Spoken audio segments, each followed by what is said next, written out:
Good evening. Tonight, I'm going to tell you the story of unrequited love. A love that a god felt for a female who did not wish to reciprocate it. But before we begin our story, let's settle down for a relaxing half hour. Take a few seconds to calm your breathing.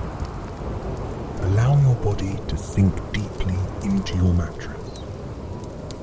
Now take a few deep breaths as you lie down, inhaling and exhaling, feeling your heart rate slow down, settling, while any thoughts of the day also subside. As you feel those thoughts slipping away, simply let them go. Just lay any burdens aside, any other anxieties that have been crowding your mind.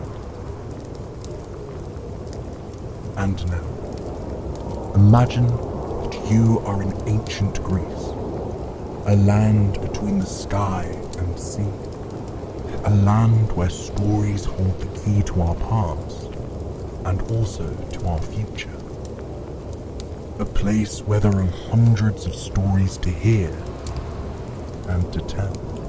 There, the sun shines high, the wind is cool, and many sailboats grace the water as they journey around the islets, coves, and bays.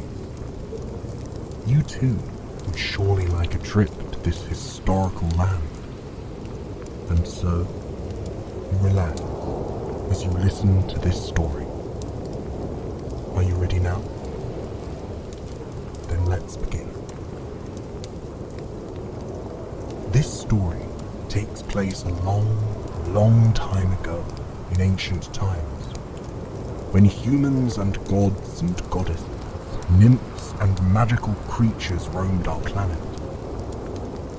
This was when the light of the sun was known as the great god Apollo, and the glow of the moon washed over the earth every night by his counterpart, the goddess Serene.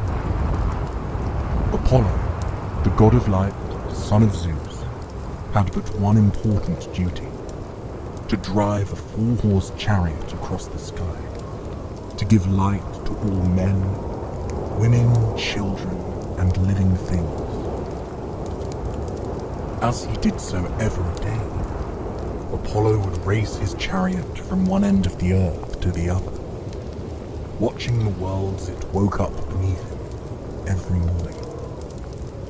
Now, you must understand that Apollo was a god who held quite a lot of power. For with his light, the sunlight, he caused plants and trees to grow. He gave energy and power to every living thing. Without him, none could live as prosperously. And because he was the great god of the sun, he was loved by many maidens. Throughout his existence, Apollo fathered many children and took many lovers. Truth be told, the goddesses adored him, sought out a place in his realm, and wished to experience his love. The mortal women, too, often gazed up to the sky, admiring Apollo's warmth and strength. Apollo did not marry any women or goddess, but that is not to say he did not have lovers. He had dozens, in fact. But our story is about the first female whose beauty bewitched Apollo, before anyone else claimed his heart. She was also his most famous love. This female's name was Daphne, daughter of the river god Peneus. Daphne was a nymph, a beautiful, sprightly, and sensuous creature who lived among the sparkling ripples and waves of the water. Nymphs were not human, and not fully goddesses, perhaps minor goddesses, you could say. And there were many of them who roamed the earth, wherever there was nature, trees, caves, beaches or meadows, you would find the nymphs gathering there. The nymphs were responsible for looking after the plants and animals of their realm. They protected the living things who grew freely, filling the earth with colour and vibrant energy. There were also many different types of nymphs. For example, the nymphs of the flowers, who lived between the blossom's petals. The nymphs of the breeze, who flew on the wisps of cooling winds that sailed around the earth, following their father, the wind god. There were nymphs of fountains, rivers and springs, those who chose water as their constant companion.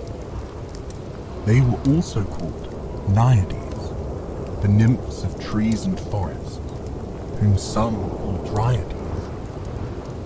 From the tall pines to the great oaks, the forests hid many of the nymphs between their branches and leaves. Then, the nymphs of the sands, who made their home amongst rocky shores and shell-covered beaches. These graced the tides as the ocean rolled back and forth, back and forth. There were many other types of nymphs, too many to name them all now. What is important to remember is that they were lovely, graceful creatures, and their beauty was, in fact, what shaped the earth's beauty. Daphne was a naiad nymph, caretaker of the waters. Her ethereal beauty was a blend of the water's restlessness and calmness. As she moved along the river, she caused it to flow in many directions, giving life and grace, and reflecting the sun wherever that river journeyed. One day, as Apollo raised his chariot high in the sky, he noticed his own reflection in the river, and, as he followed it, he also noticed a beautiful nymph who was responsible for keeping his water pure and flowing. Yes, there she was, her long hair dancing in the water, her naked limbs caressed by diamonds of light as they danced on its surface. The irresistible Daphne.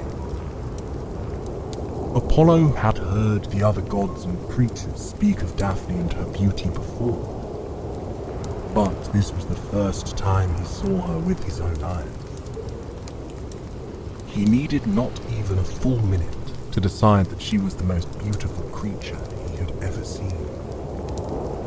He could hardly tear his eyes away from her, but duty called, and as the day wore on, he sped his chariot across the sky, from one end of the earth to the other, all the while thinking of this nymph he had seen, unable to get her out of his mind. When Apollo consulted his friends, they told him what he hadn't known before. Daphne was a peculiar creature, and he should be aware of this. She did not desire to marry any man or god. She was a nymph, committed to her work, to caring for the water. There was no human nor god alive who could distract her from her daily tasks. Trust us, we've all tried before, they admonished Apollo. The truth was that Daphne admired Diana, the moon goddess. Diana was said to be pure and chaste, while serving the universe as was her duty. And Daphne wanted to be just like her. She did not want to marry anyone and become committed to anybody, be he a man or a god. Well, as you can imagine, Apollo did not think this to be much of a challenge.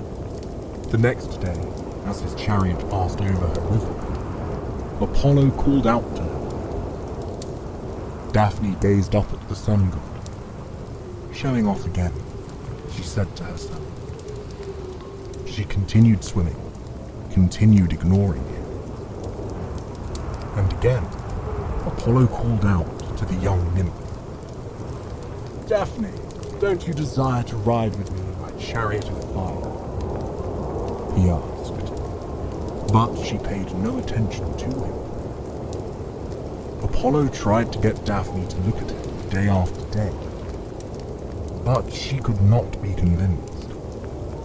Finally, he decided to look for Eros, the god also known as Cupid. His arrows, when shot into the heart of any creature, would pierce them with love and desire. This was Eros' daily activity, and surely he could help Apollo out here, the sun god thought to himself. However, Apollo could not help but laugh when he found Eros and saw him playing with his bows and arrows as if they were great hunting weapons. Apollo felt proud of his own powers, which could not even stand comparison to Eros' single arrow trick. He swooped on over to the god of desire and gave a little laugh. "Why do you play with weapons of war? They are probably better off in the hands of someone who knows how to wield real weapons," taunted Apollo. "Hand them over, and maybe you should play with kindle flames instead." Eros was not amused. Apollo thought quite mightily of himself, and he was indeed powerful. But that was no reason to make fun of the other gods or their duties. "Strike everything else you want with your great arrows, Apollo," he called back, "and leave mine alone, lest they strike your heart." Apollo laughed, and was about to tell him that he did indeed need one or two of his arrows for Daphne's young heart. However, before the sun god could get any closer, here is what the god of desire, Eros, did. He carefully chose 2 arrows from his full quiver. One was a golden arrow. It was very sharp and gleamed in the light that shone down from Apollo's being. This one he held carefully, fit it on his bow, pulled back the string until it was tight enough, and then pointed it straight at Apollo's heart. Upon release, the arrow flew through the air and hit its target. The sun god was smitten as he looked down on Daphne. If it was love that filled his heart in days past, now it was the desire so strong that nothing else could compare. But Eros was not finished yet. He had planned a second arrow, a very, very blunt, this time tipped with lead. This one he adjusted to shoot straight to the heart of Daphne. And those who knew Eros and his ways knew that the arrows tipped with lead would do the opposite of love. They would repel. Whoever was struck by these arrows would also be struck with hatred for the one who was in love with them. And they would also be immune to all the so-called weaknesses that being in love sometimes brings. Now, you must remember that when this story took place, Apollo was still a youth. He had never been in love before, and, as we all know, falling in love for the first time is an experience unlike any other. And now, Apollo's first love was consuming his heart and mind. The way the sea consumes the sand when the moon's tide carries the water back to the shore. All day long, as he drove his chariot, he could think of nothing else but the beautiful Daphne. His wheels were on fire, and so was his heart. When night came, and the western wind had cooled the chariot, he still could not put her out of his mind. Daphne was the theme of his dreams.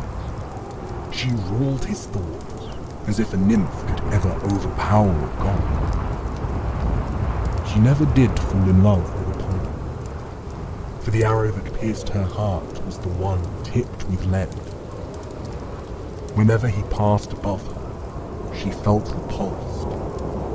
She hated him. She despised him and wished he would disappear forever.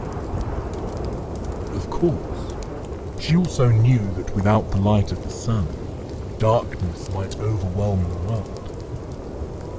And so, if he must love her, then let him love her from a distance. She would not give in. Daphne was determined to stay as pure as the moon goddess Diana, whom she still adored. One day, Apollo could not stay away from the object of his love no longer. He followed Daphne as she flitted through the grass. It was a beautiful spring day. The flowers were blossoming around Daphne's feet. Little birds fluttered down to sit on her shoulder. As she walked, barefoot in the wet grass, Apollo thought to himself that it looked as if the grass beneath her feet shimmered in golden showers. The white-hot flames of his chariot shone down like a spotlight on her, and made the sparkles around her glow like an aura of beauty. He was mesmerized. Apollo came lower to touch her. He wanted to kiss her soft lips, feel her skin, caress her hair, and lie down with her in that golden grass. But before he could approach her, Daphne heard him moving and spun around. "Keep your distance, Apollo," she warned him. "Come now, Daphne," protested the sun god. "I am not your enemy, but your lover. I bow to you and you alone. I might conquer all others on earth, but you have conquered my heart, and I only wish to worship you, to kiss you." He moved forward to grasp her hand, but as Daphne heard these words, she began to run, and run, and run. The more afraid she grew, the faster she ran. She was spurred on by the fear in her heart, just as Apollo was spurred on by love as he started to chase her. She sped on, her heart racing, her hair blowing in the wind. He followed her close, his chariot gaining speed and wings on fire. Daphne could feel Apollo's heart close behind her. She picked up her feet and ran faster, faster, faster. But then, the nymph of the water realized that she could never, ever outrun the sun. She was nearly at the banks of the river, ruled by her father, Peneus. She did not stop until her feet touched the water, and then she cried out, "Father, help me! Save me from Apollo!" She was calling out to the river god, her father, Peneus. In that fateful moment, Peneus heard her cry. He looked to see that his daughter was being overcome by a being more powerful than other gods. And if it was love that was spurring him on, well then, his power would be even more invincible. He knew what he had to do to save his daughter. No longer would she be the unbound, carefree nymph that she was before. No longer could she roam the forests, swim in the rivers, go wherever she pleased. He would change her into a different creature. But this way, she would not be overcome by Apollo. He would turn her into a laurel tree. It was a tough decision for any father to make, but Peneus knew that it would be for his daughter's own good. As Apollo came nearer, he reached out to grasp Daphne's arm, and with the other he clasped her waist to pull her towards him. Suddenly, the skin of her flesh started to dry up and grow darker, the color of bark. Apollo thought she had stopped and was about to turn to face him, when he saw from her long and nimble legs the roots of a tree grow outward and reach to the earth, digging themselves into the soil. He looked into Daphne's eyes and saw there was a look of both anxiety and relief, all at the same time. And as he gazed at her face, he saw it morphing beyond recognition. Her long, flowing blonde hair, those strands that he saw as jewels and had come to love, started to blow in the wind, reaching wildly up to the sky. He watched as her hair kept on blowing, kept on morphing, and took on the shape of leaves and branches. Apollo did not know what was happening to his beloved Daphne. A magical, mystical effect was taking place, but he did not know where it came from, or how. As he stood, looking at her now frozen, he thought he could hear her voice, even through her pursed and frozen lips. I could never love you, Apollo, not in the way that you love me. I am the child of the earth, and forever here, connected to the earth, I will now stay. Apollo cried out in fear at this voice. He took a step backwards and gazed in astonishment. For now, he saw that the young nymph had completely morphed. She was no longer a girl, but a tree. A laurel tree with deep green leaves, steady branches, and a trunk rooted firmly in the earth. He tried to touch her, but she did not feel as supple as before. Woody branches now stuck out, poking at his fingers. Even so, he moved forward to embrace her. Still he saw beauty in that earthen tree, those deep green leaves. He reached out to pluck a few of the leaves, a few of the branches, and shaped them into a crown he placed on his own head. Very well, Daphne. Since you cannot be my bride, at least you shall be my tree. You are my laurel one. I shall wear you always in my hair, and think of you all day long for every day to come. Daphne could hear Apollo as he spoke these words, but now a deep calm and peace had filled her heart. For her father had heard her cries, and had given her the chance to keep on living near the earth that she loved so much, and wait for no man, no mortal, and no god, no immortal, to ever touch her in a way she did not desire. In her mind, Daphne was free. She might be forever stuck to the soil.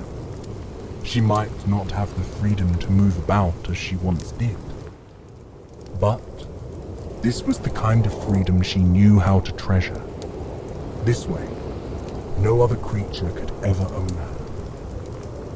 She could finally be like the moon, an object that all men admired, but no one had ever enslaved. She could finally live in the light of her heroine, Diana. Apollo was forced to go on with his day, and his existence, and, oh yes, he did find other maidens to love, even other goddesses. Yet, he never forgot his first love, Daphne. From that day on, Apollo always wore the wreath of the laurel tree in his hair, and, on Mount Olympus, anyone who had completed a mission fit to be honored by the gods was given a laurel crown to grace their heads as well. It was considered a mark of beauty, a crown of glory, and, to this day, men and women all over the world still speak of laurels won. It should also be said that from that day on, all other living creatures thought twice before they ever dared to mock the god of desire, Eros. For everyone learned from the mistake Apollo had made.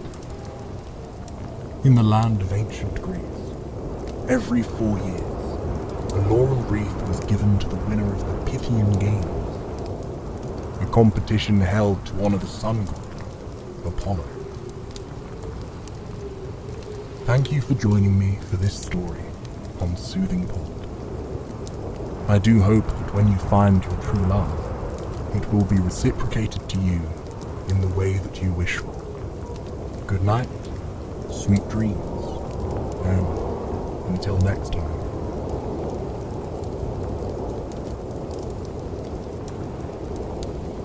Hello, and welcome to Soothing Pod Sleep Stories. My name is Arif, and tonight I will be your guide as we journey to lush, fog-shrouded mountains to relax and unwind with the Greek myth of star-crossed lovers, Echo and Narcissus. We will journey through forests of cedar and pine, hear tales of beauty near still, glassy pools, and experience a tale of love unlike any other. Before we begin, however, let us take a moment to relax and find comfort in the space that we are in, here and now. Close your eyes and allow your body to sink into the mattress beneath you. For a moment, I want you to try and imagine a floating orb made of a thick, cool mist. Imagine that orb bobbing through the air, slowly and gracefully, until it just barely brushes the crown of your head. Breathe in and out. In and out. As this orb slowly moves down your body, bringing a refreshing, cool chill with it everywhere that it travels. And as it travels, pay attention to how your muscles feel in each and every body part.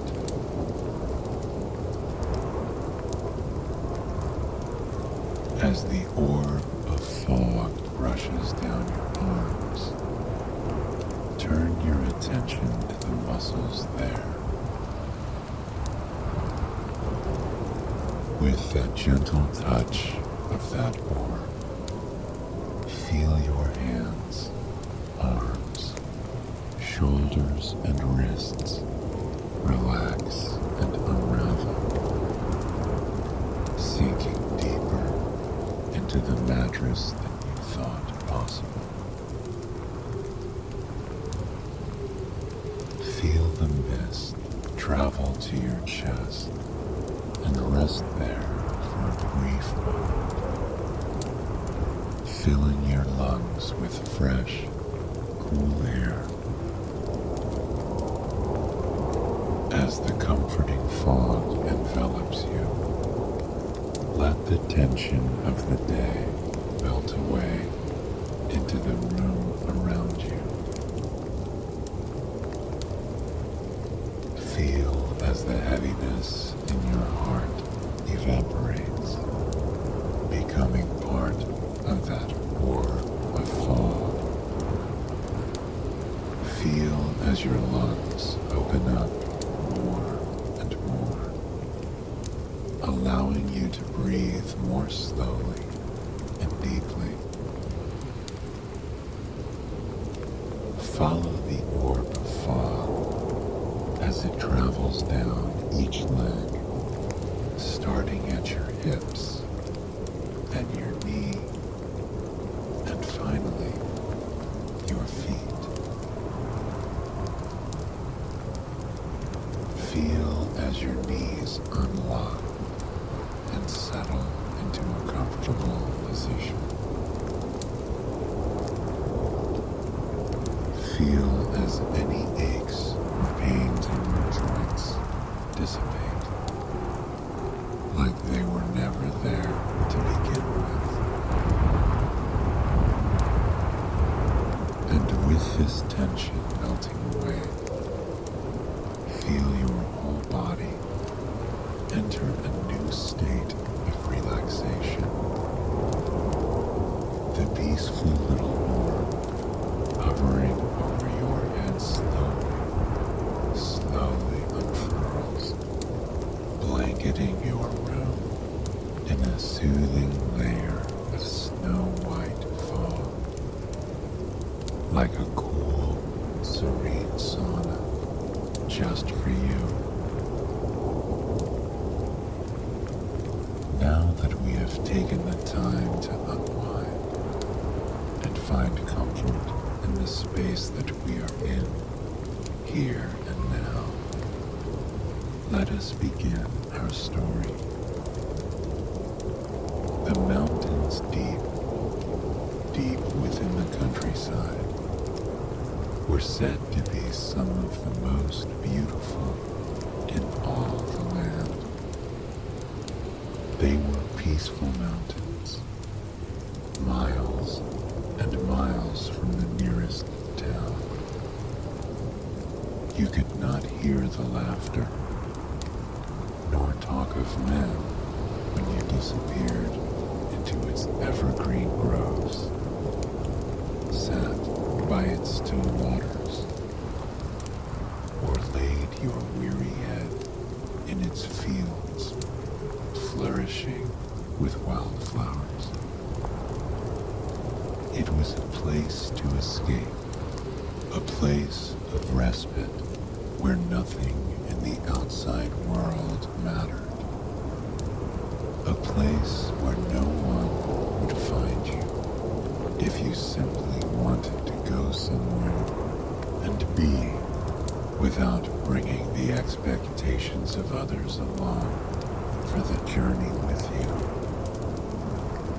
And because these mountains were such a serene place, untouched by the struggles of men, it was a place where those who possessed magic long traveled to. And perhaps one of its most frequent visitors was none other than Zeus himself. As often as he could, he would travel down to the mountains, escaping his obligations as a god and as a husband. He would join the wood nymphs, who always welcomed him with jovial smiles and gifts of gratitude.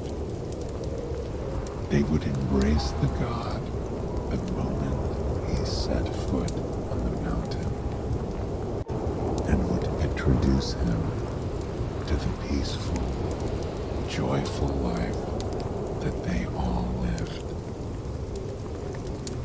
They would bring him to the flower-filled meadows, where they would lie in the tall, silky grass, breathing in the sweet aroma of the flowers, and reading long, flowing poetry to one another. They would watch as the petals drifted by on the nectar-tinged breeze, dancing as if nature was putting on a show, just for the nymphs and Zeus. They would take him to the waterfalls that dotted the high, lush cliff sides in the region. There, they would embrace Zeus as the cold mountain water ran over them, its gossamer filling the surrounding air, giving a home to rainbows that would often shimmer and appear before their fairy eyes. They would sing songs there, giggling and laughing throughout the whole day. Sometimes they would play games in the forest, zipping and frolicking through the thick leaves with smiles on their faces, trying to hide from one another.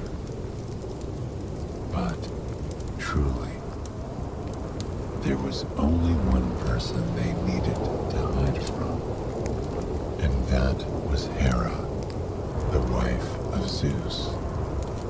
She was, rightfully so, a jealous goddess, and soon she caught wind of Zeus's escapades down in the mesmerizing mountains. She began to travel down to the mountains whenever her husband could not be found back home. And when she did, the nymphs knew they had to do something to protect themselves and avoid being caught. Hera was not known for being particularly understanding, nor was she forgiving of those who spent time with her husband. It was a young nymph named Echo who was tasked with protecting the other nymphs from Hera's wrath. Anytime Hera traveled down to the mountains, Echo would step in her path with a smile on her face. Echo was perhaps the most charming out of all the mountain nymphs. She was a woman of absolute beauty and grace, but it was her personality that drew everyone to her. She had a way with words, the ability to draw people in and make them feel special about themselves, a way to invite them to experience life with her in an entirely special way. And so, people loved Echo, and for quite some time, Hera was no different. Every time Echo stepped in her path, Hera was enthralled with her. Echo would chat for hours about everything and nothing. Her melodic voice soothing Hera, and her charming stories causing her to laugh, cry, and be truly vulnerable. And Echo genuinely enjoyed her time talking with Hera, though it began as a ruse. She came to look forward to the goddess's visits down to the mountains. But soon, Hera caught on to Echo's task at hand when they rounded a corner into a vibrant glade one fine day. Hera caught sight of the nymphs running away, trying to escape being seen with her husband. who was lying in the cool grass with a smile on his face. Hera was devastated, not only by her husband's betrayal, but by what she perceived as Echo's betrayal. She turned to Echo with anger and bitterness and power spiraling in her beautiful green eyes. She raised her hands over the nymph and, with magically charged words, she told Echo, "Your tongue has made a fool of me. Henceforth, your words will be more brief. You will always have the last word, but never the first." With that, Hera disappeared, taking her husband with her.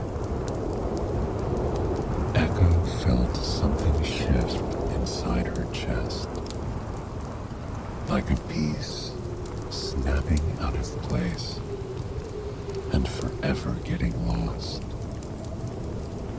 "Are you all right, Echo?" one of the gentle wood nymphs asked, finally summoning up the courage to emerge from the woods. Echo responded.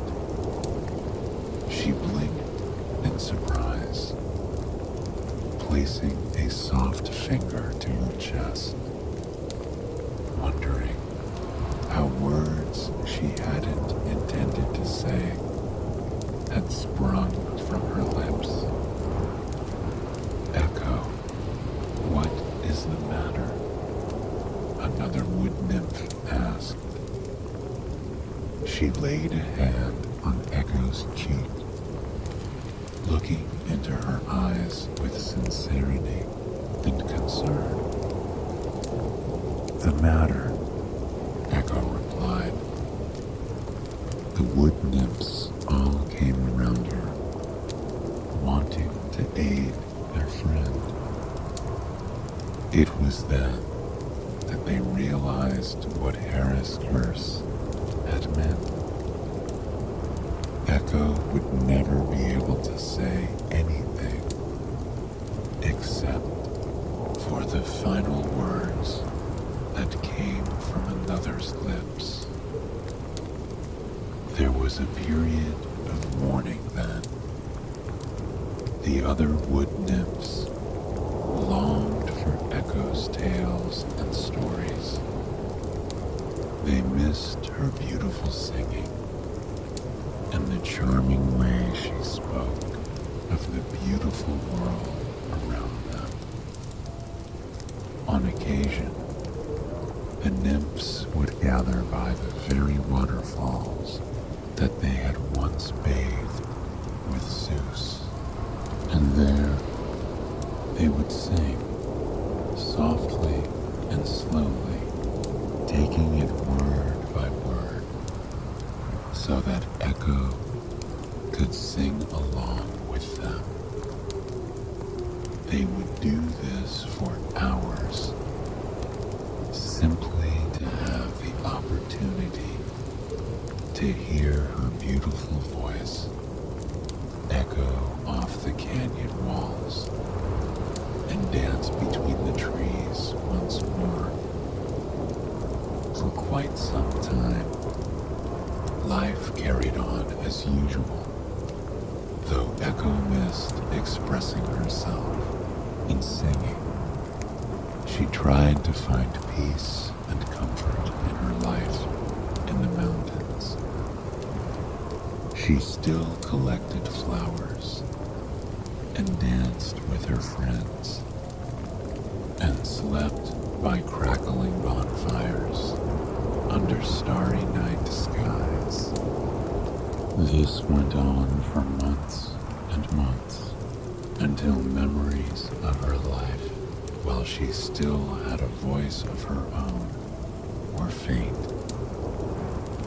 But life in the mountains changed eventually. There was a town miles and miles away, a simple town of stone streets, a craftsman town full of pottery and art and vibrant woven cloths, all knitted together to create the fabric of the community. And within this town was a man named Narcissus. From his birth, he was one of the most popular, beloved people in town. He had high cheekbones, flawless skin, and breathtaking blue eyes that others frequently got lost in. His hair was golden and shined in the sun, casting a golden glow on the world around him everywhere that he went. Because he was so beloved, Narcissus was not treated like those around him. He was viewed as somewhat of a god, a beautiful man, too beautiful to belong to any of the women in town. He was so beautiful, in fact, that anyone who looked at his face would fall madly in love with him. It would start with a feeling of warmth that would rush over their bodies like a cerulean wave.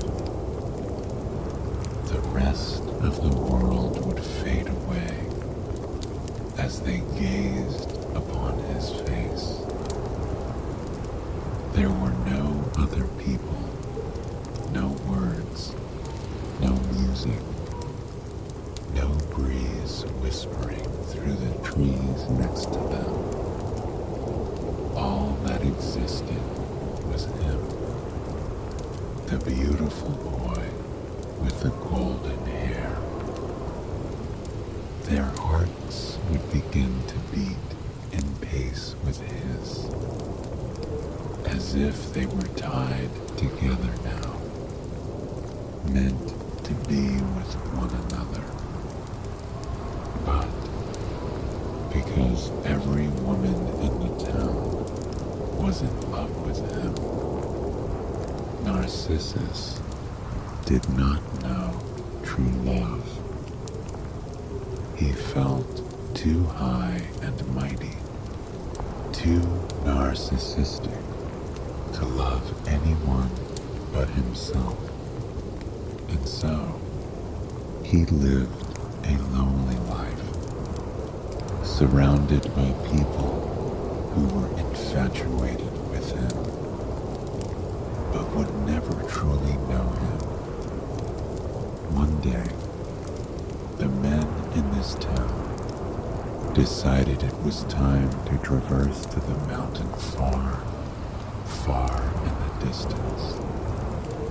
Narcissus accompanied them, and for the first time, he entered the woods. He was not a man who found any particular beauty in nature, nor was he a man who was fond of spending his time with other men. As they settled in to camp for the first night, Narcissus wandered off into the woods, thinking himself too important to have conversations with the other men. He walked along a simple, winding dirt path littered with leaves of amber, green, and fiery red. It was peaceful here.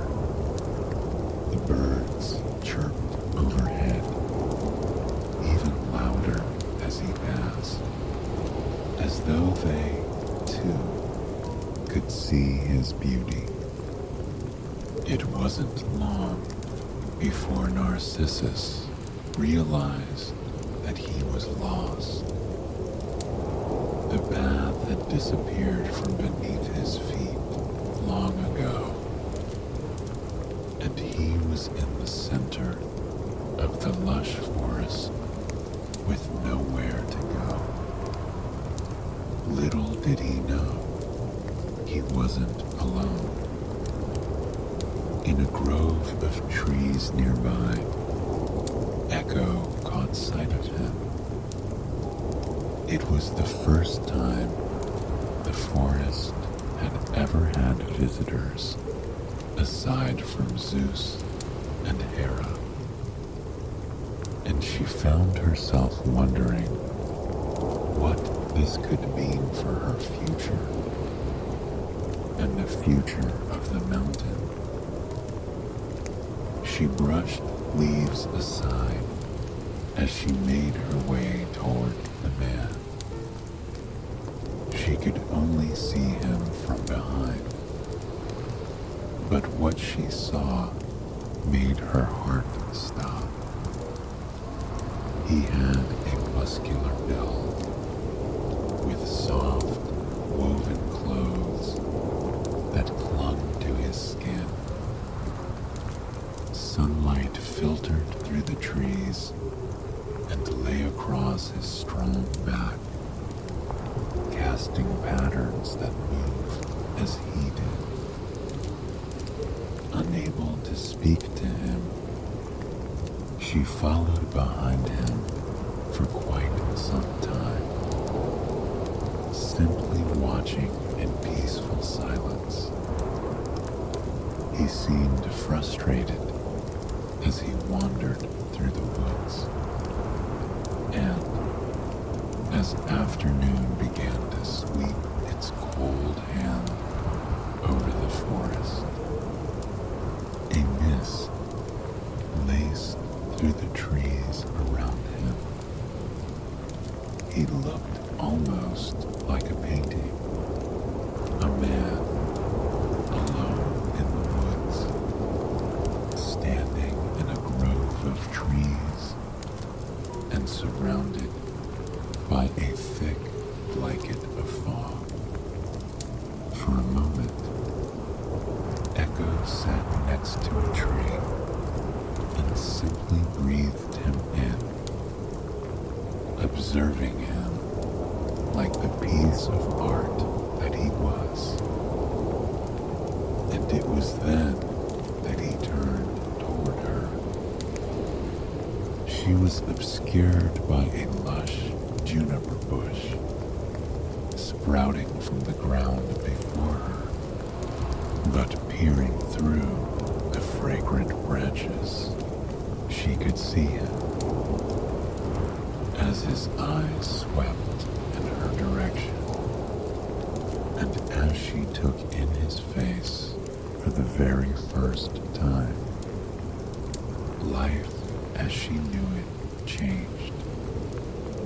He was, without a doubt, the most beautiful thing she had ever seen in her entire life. At once, a warmth of affection and love washed over her. Her mind was enveloped with thoughts of what could be. In that single moment, she could see it all laid out before her. She could see her life with him, the two of them, waking up in a cabin in these beautiful mountains together, cooking breakfast over a crackling fire as the morning sun painted the mountaintops blue and pink and gold.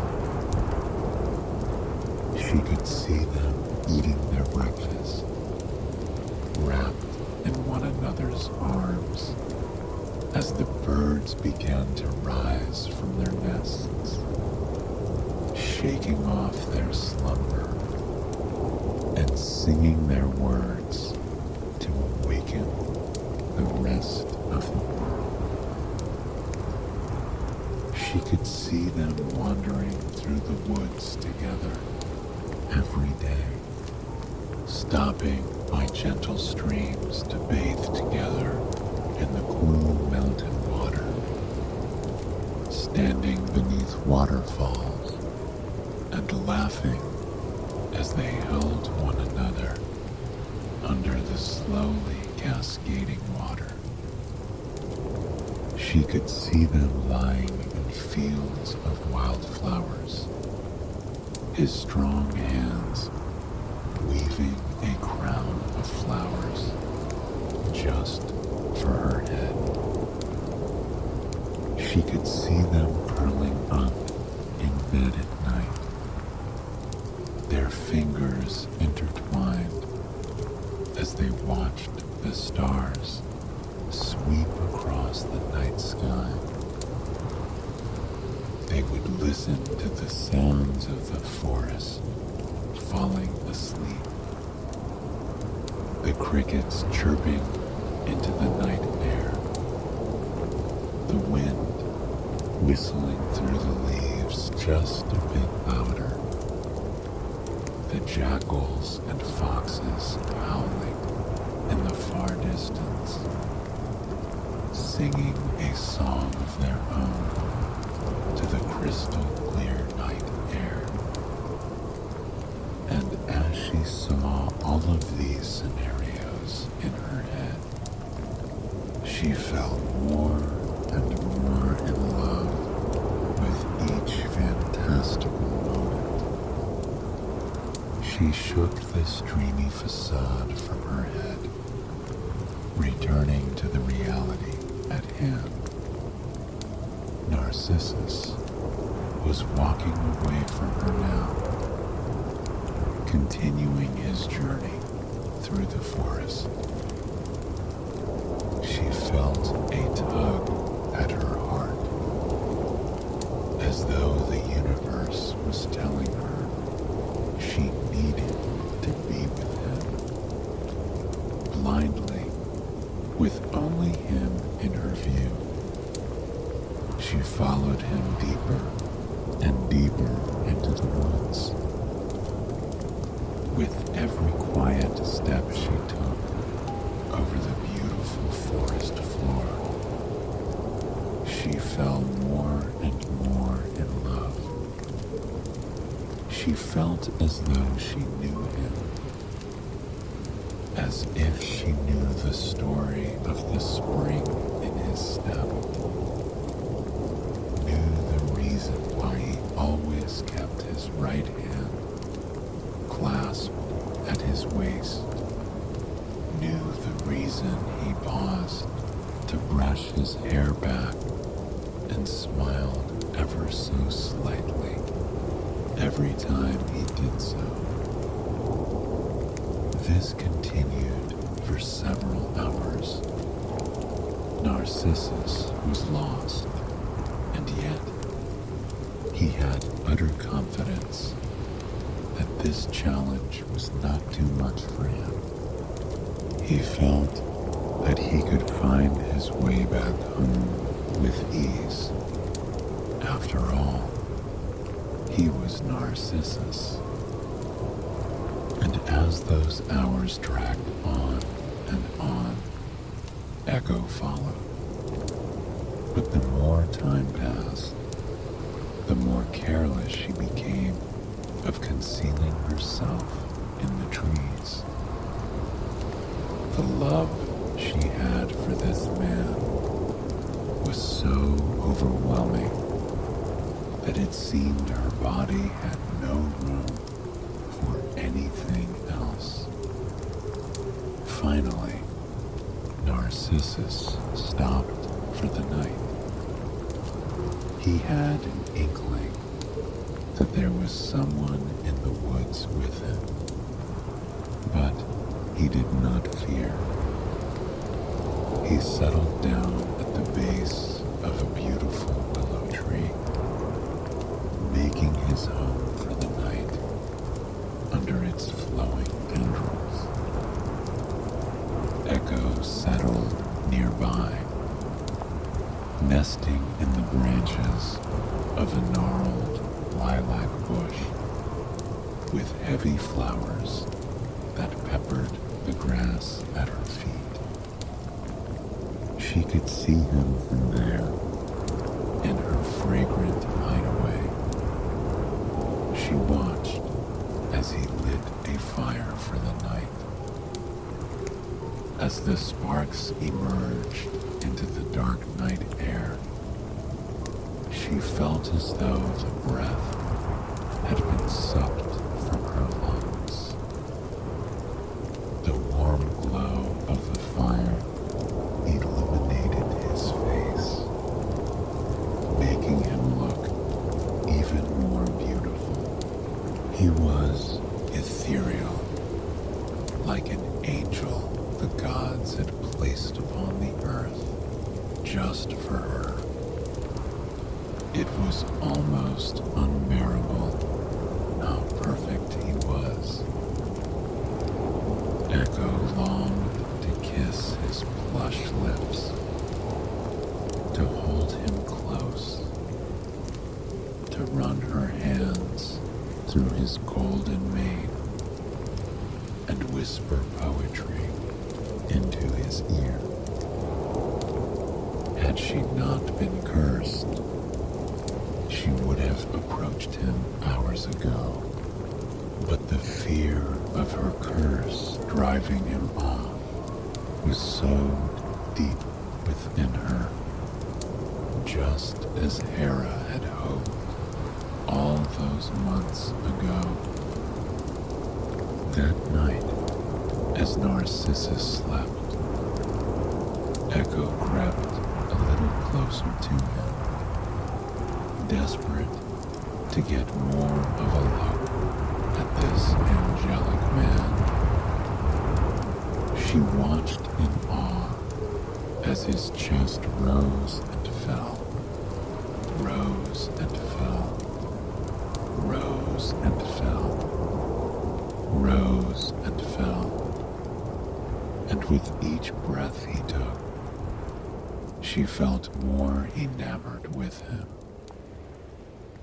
She desperately wanted to kiss him, but knew she could not.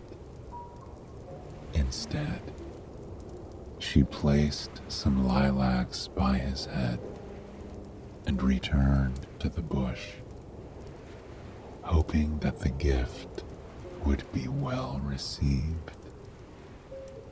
That night, she hardly slept, and when she awakened to Narcissus tucking the flower she had laid by his head behind his ear. The purple petals popped against his golden hair, and Echo felt even more longing just being near him. Wanting to find his way back to the village, Narcissus continued on his way. Echo thought it would be just like yesterday, a journey through the woods, trailing behind her beloved. But that day was different. The fog in the forest was thick, and though it brought beauty with it, it also brought a sense of mystery, a fear that anything could happen. Narcissus's confidence waned as he traversed the woods, and Echo's footsteps became crystal clear to him. As they wandered into a stunning swath of forest, chock full of birch trees, Narcissus stopped. He turned on his heels, his eyes wide with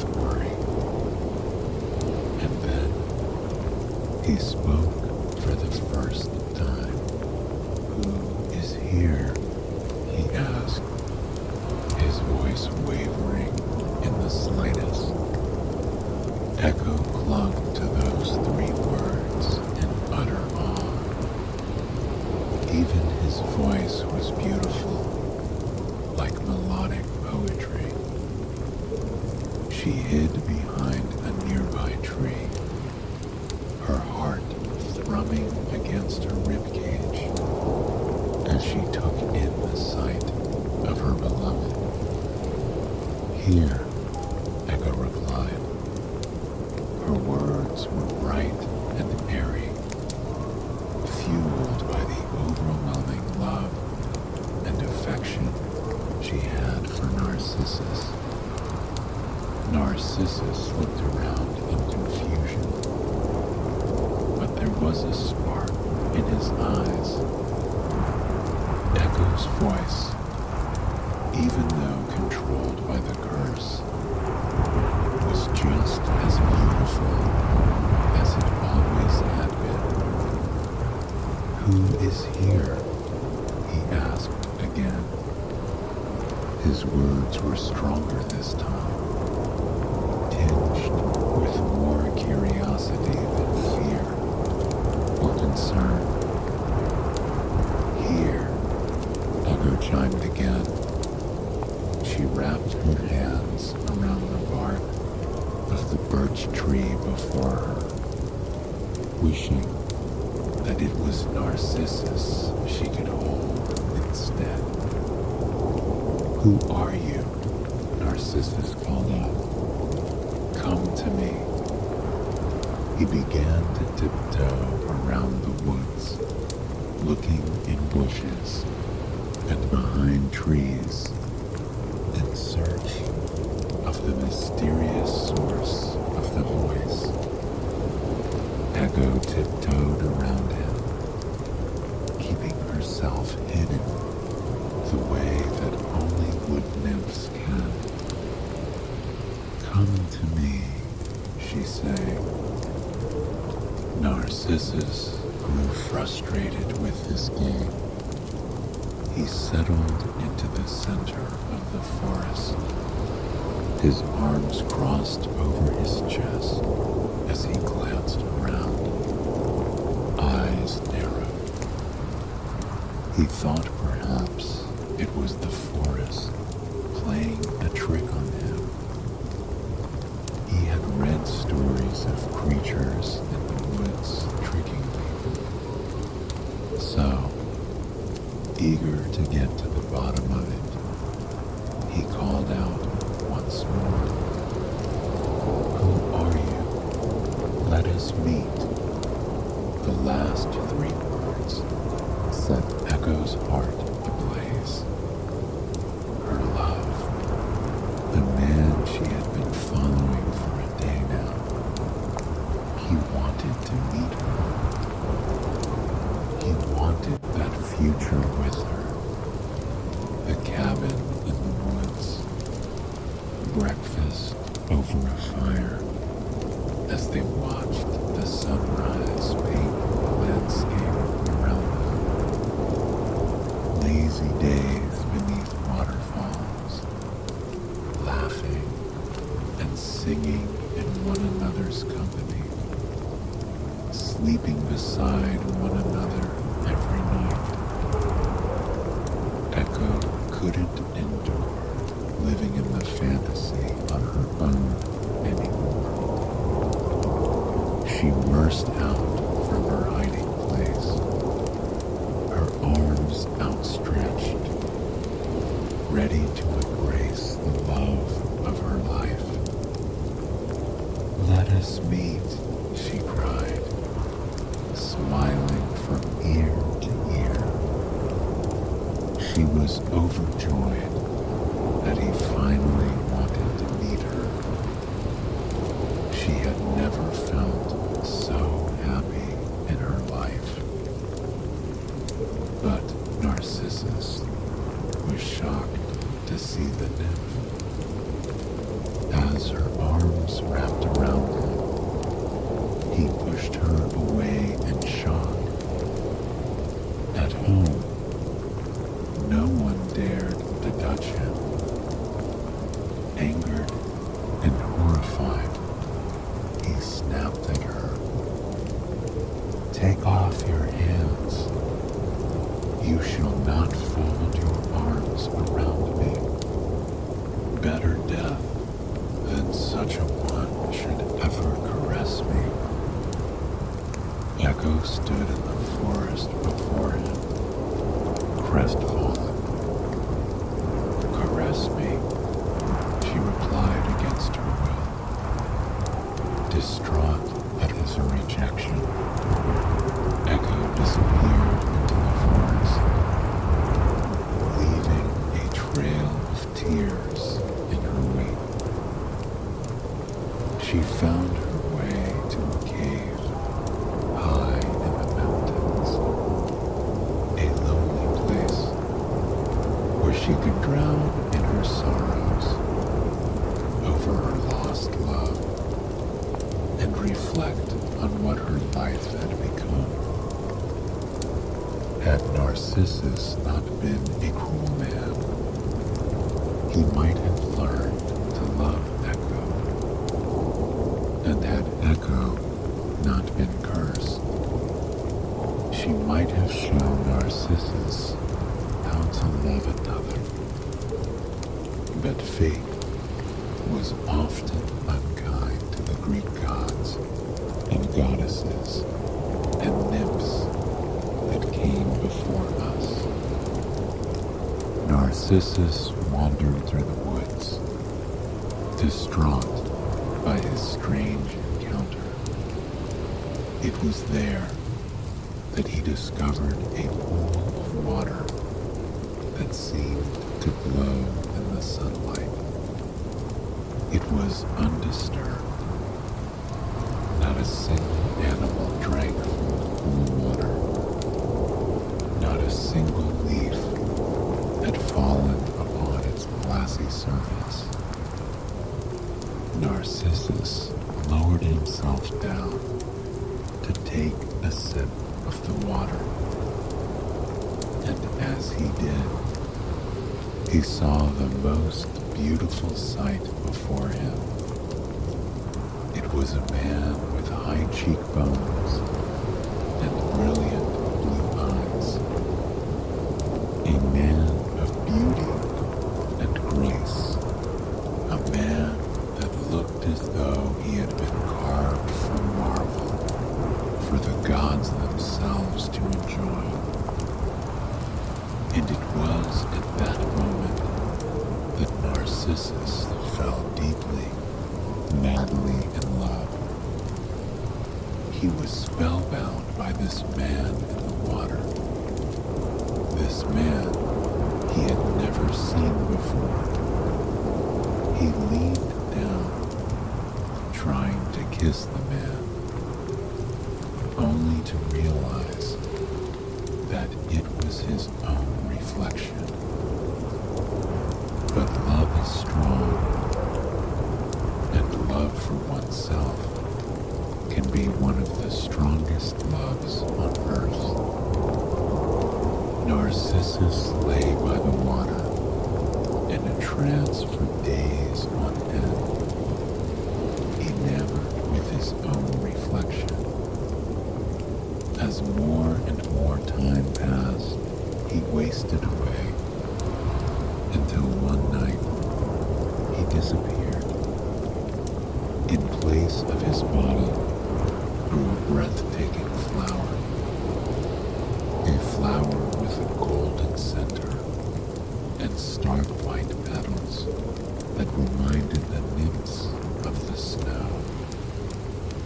Echo, too, disappeared, though part of her remained. Her voice, echoing people's words back to them in the beautiful mountains. I hope you have enjoyed this story, and it has brought you a night of peaceful, restful sleep.